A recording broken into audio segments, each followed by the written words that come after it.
Welcome back to my channel travel with রিতাঙ্গ। অনেকদিন পর আরও একটা মিনি ব্লগ নিয়ে হাজির হয়ে গেছি আমি তোমাদের বান্ধবী পিয়ালি।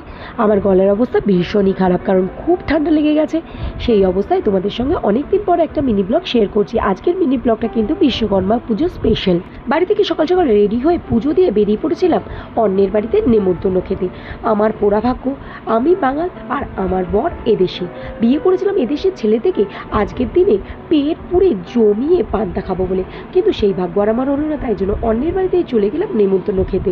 আজকে আমার বরের বন্ধু কৌশিক, তাদের বাড়িতে আমাদের নেমন্তন্ন ছিল। আর তাদের বাড়িতে নেমন্তন্ন খেতে গিয়ে কিন্তু আমার খুবই ভালো লেগেছে। সকলের ব্যবহার যেমন ভালো ছিল, খাবারগুলো খুব টেস্টি ছিল। পান্তা ভাতের সাথে আজকে ইলিশ মাছ ভাজা, আর তার সঙ্গে সঙ্গে ছিল 7 রকমের ভাজা, আরও অনেক কিছু, ডাল, পায়েস, চাটনি, মাছের মাথা দিয়ে কচুর শাক। দারুণ ছিল খাওয়া দাওয়া। সেরে নিয়ে চলে গেলাম শ্বশুর বাড়িতে পুজোর তত্ত্ব দিতে। সকলকে জামা কাপড় হ্যান্ড ওভার করে তারপর সোজা চলে গেলাম ছাদে গিয়ে কিছুক্ষণ ভিডিও বানিয়ে তারপরে ঘুরিয়ে ওড়ানো দেখে নিলাম। আজকের মতন ব্লগটা এখানেই শেষ করবো। আজকের দিনটা তো আমরা ভীষণ মজা করে কাটালাম। তোমরা কিভাবে কাটালে অবশ্যই কমেন্টে জানিয়ে দিও। আরও নতুন নতুন ভিডিও পেতে আমার চ্যানেলটাকে সাবস্ক্রাইব করে দিও, আর ভিডিও ভালো লাগলে লাইক কমেন্ট শেয়ার করে দিও। টাটা।